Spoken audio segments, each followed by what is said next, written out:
Right, muri yezimbabwe zvinhu zvacho zviri kuitika right now, zviri kuitika fast, zviri kuitika slow, but zviri kuitika.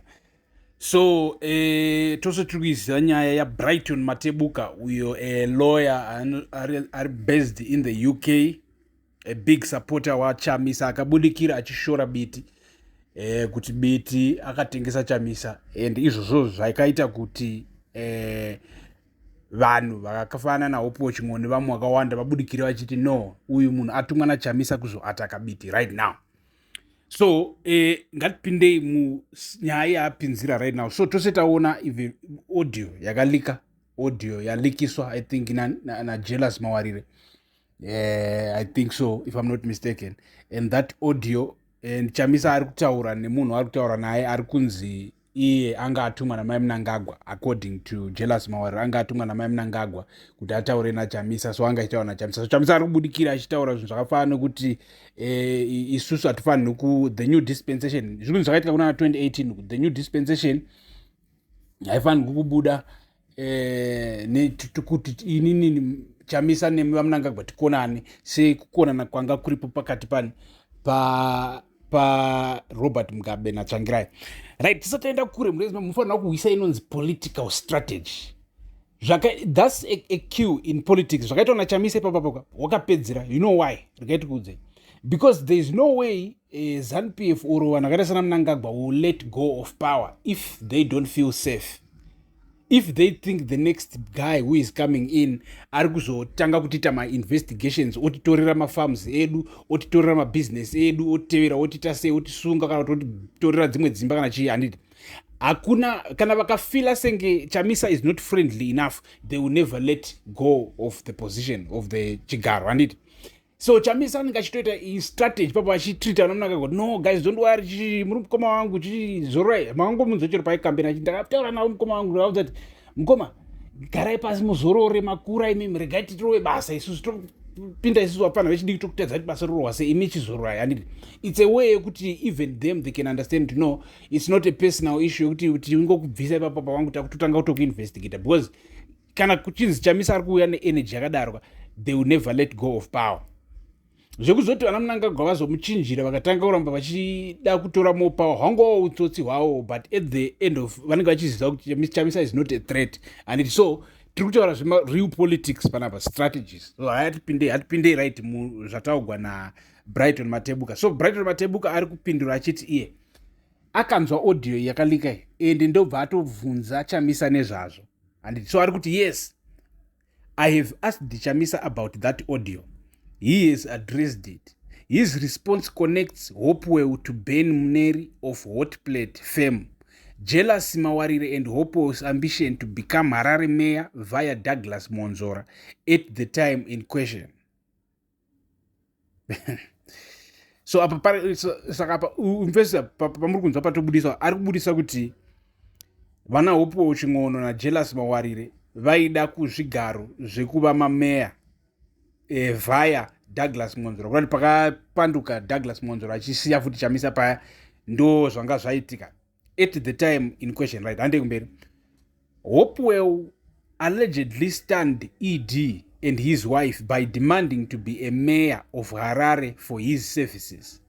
It will be highlighted how he allegedly sought to achieve this.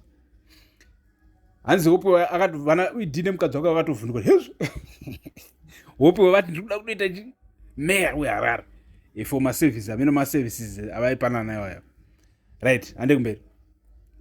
Now, if this is accurate, if you see CDF, our Constitution Defenders Forum, and other so-called constitution defense platforms suddenly imploding, it will make sense. You must decide how feasible it is to own homes in Harare, London, and Joburg. I think apari kutaura zvaHope Waching'ono kuti how feasible is it kuti journalist akafana Hope Waching'ono uneimba kuHarare, uneimba kuLondon, uneimba kuJoburg, etc. handiti. You must also decide how credible it is to maintain relations across all political figures of note in Zim, Chamisa, Biti, Scala, ED, My ED, Chigumba, Chiwenga, etc. It is really credible for Hopewell to be blind to Chabangu's shenanigans given his level of exposure. 1 minute you join Chamisa's fundraising team, the next job scholars, the next you support bit. While you are at it, please check George Charampa's timeline about Hopewell's alleged visit to the State House. So mukomana anonzi Matebuka ari kuti zvaaudzwa naChamisa about that audio yakalikiswa na Jealous Mawarire, and then chero Hopewo chingono akabudikira achiisapota achiti ndakangori ndakuudza kuti Chamisa wakatengesa etc handiti zviri kunzi nemukomana Matebuka. Chamisa wamurivhilira zvinhu izvi zvinova zvaari kukuudza kuti akati chakati vosa vanhu vari connected vosa.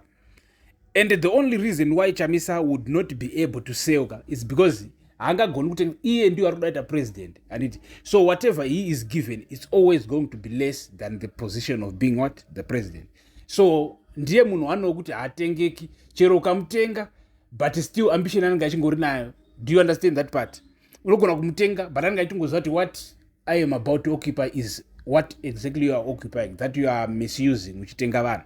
And apa tiri kungotaura ma-allegations, ma-speculation. Hande kumberi nezvitoka nemukomana hanzi once you are done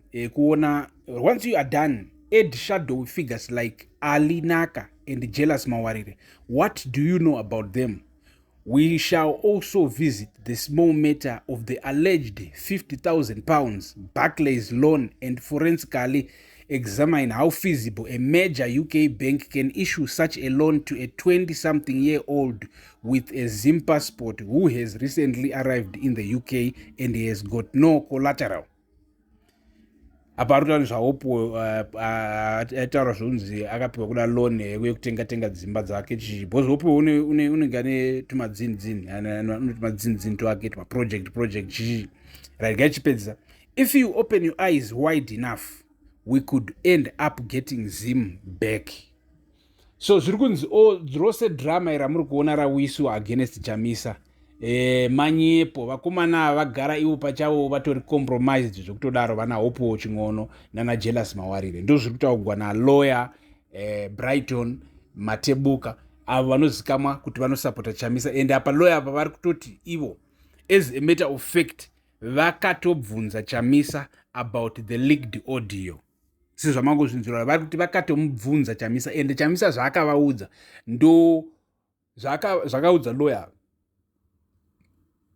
ndo zvine chekuita nezvose zvatapedza kutaura muvhidhiyo ino imhuri yeZimbabwe. Zvireva kuti Chamisa akamuvhurira pachena kuti no vakomana vari kuona vachidai nhasa vanodai. So if people are compromised that means at any time they can be sent to cause confusion, you know. So like right now there is need for confusion in the opposition because opposition ikabatana inenge very strong, especially in opposing the amendment bill number 3, if you understand that. So vanhu vakaita sana Hopewo chingono nana Jealous Mawarire according to Matebuka it's like ari kuti iye vauya kutozongokonzeresa confusion kuweakena opposition, otherwise pakati pabiti na Chamisa pachavo problem chaiyo izvinhu zvakatoitika kudhara but iri nyaya yeopposition yavari about the amendment bill vose vakabatana. So murezi pabo garai panapa paTheMutapa Times, you know you will not miss anything. Thank you for watching.